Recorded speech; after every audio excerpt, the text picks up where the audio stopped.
This news update is brought to you by... This is how we flow. Oh, the offers are quite exciting, and the prices will leave you smiling.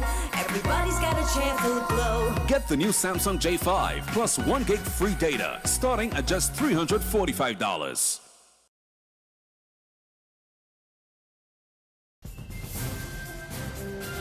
This is the Barbados Today evening update for Monday, December 7th. Thanks for joining us. I'm Frenella Wedderburn.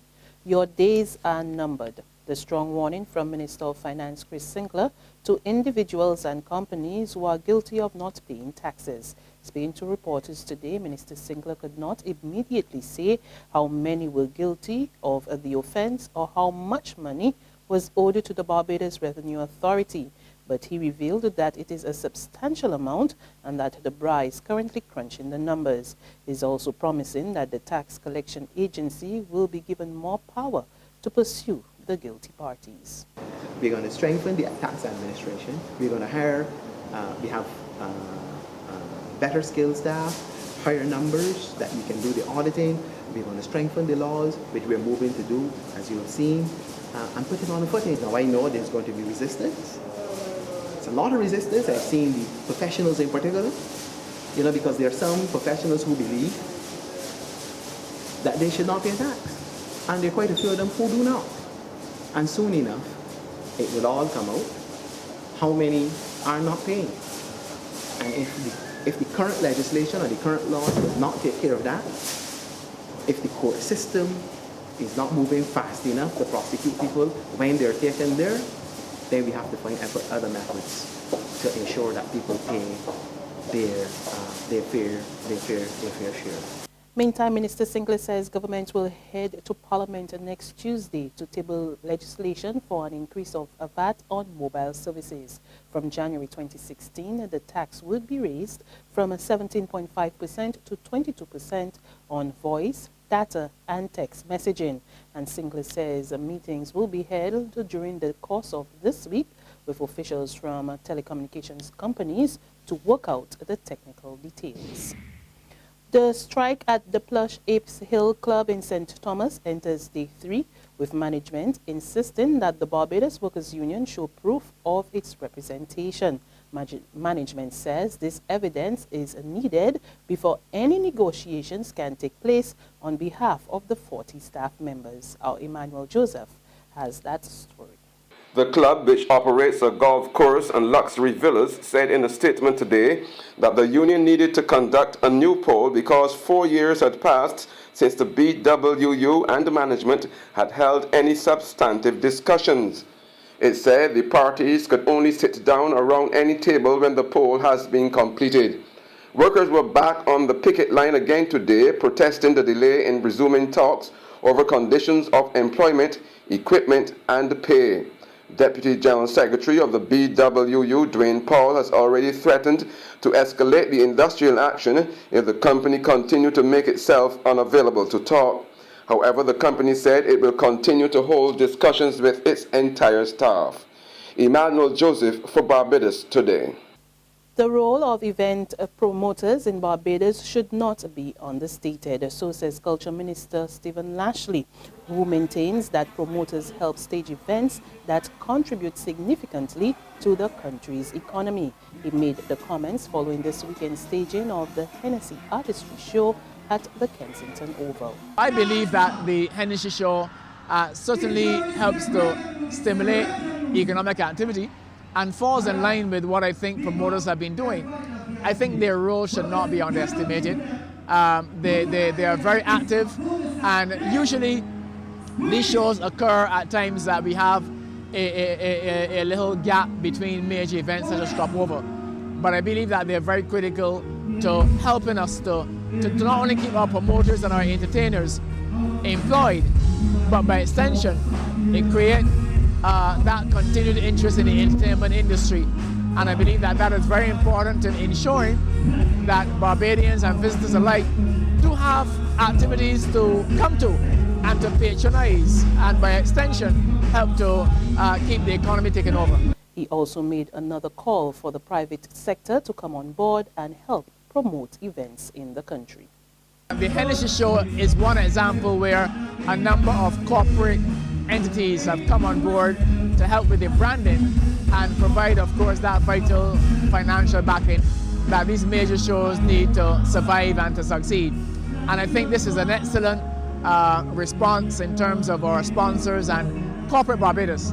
And I believe that, you know, if we can take this even further and we can expand what we do in terms of the promotion of these major activities, that what will occur is the kind of robust approach to how our economy responds in relation to what entertainment can do for Barbados. So I think this is a good example of corporate partnership, and certainly the government of Barbados, the National Culture Foundation, cannot and should not be doing everything in relation to the creative sector or entertainment. Abuse against the lesbian, gay and bisexual and transgender community is real and requires national attention too.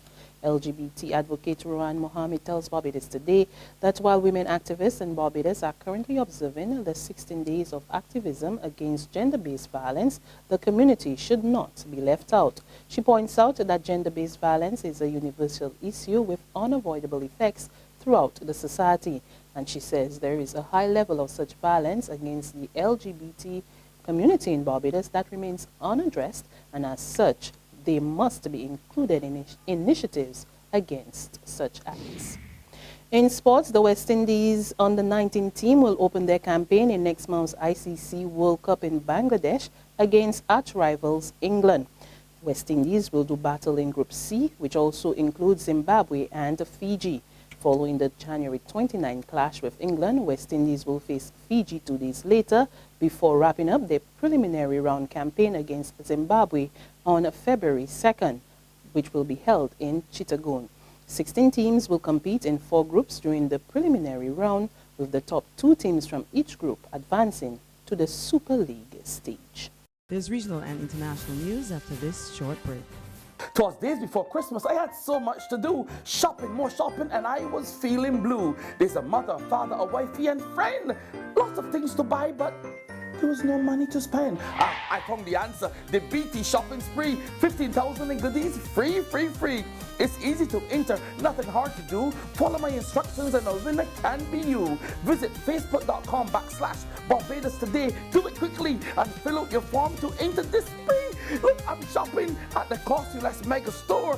Come down, fill your trolleys with goodies and more. And like me, you too can say, ho, ho, ho. Secure your future, be financially strong. Since 1983, we have been there for you.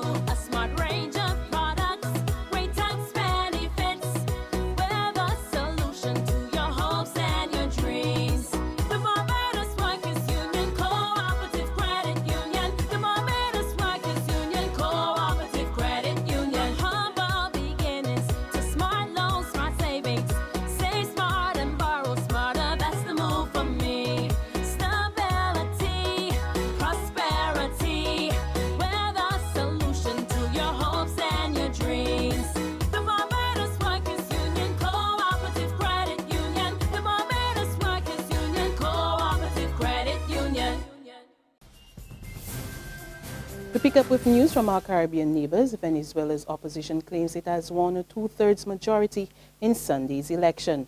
The alliance states that it has captured 112 seats in the Congress. However, the National Electoral Council says the opposition has secured 99 seats so far. President Nicolas Maduro earlier admitted defeat, the worst for the movement founded by the late leader Hugo Chavez in 1999. The socialists have gained 46 seats, with another 22 yet to be declared.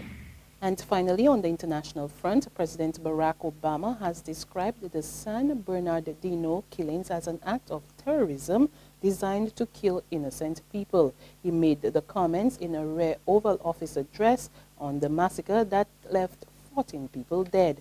He also made it clear that the U.S. must make it harder for potential attackers to obtain guns.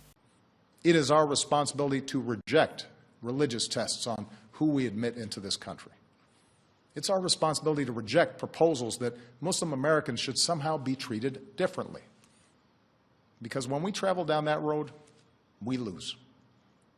That kind of divisiveness, that betrayal of our values, plays into the hands of groups like ISIL. Muslim Americans are our friends and our neighbors, our co-workers, our sports heroes.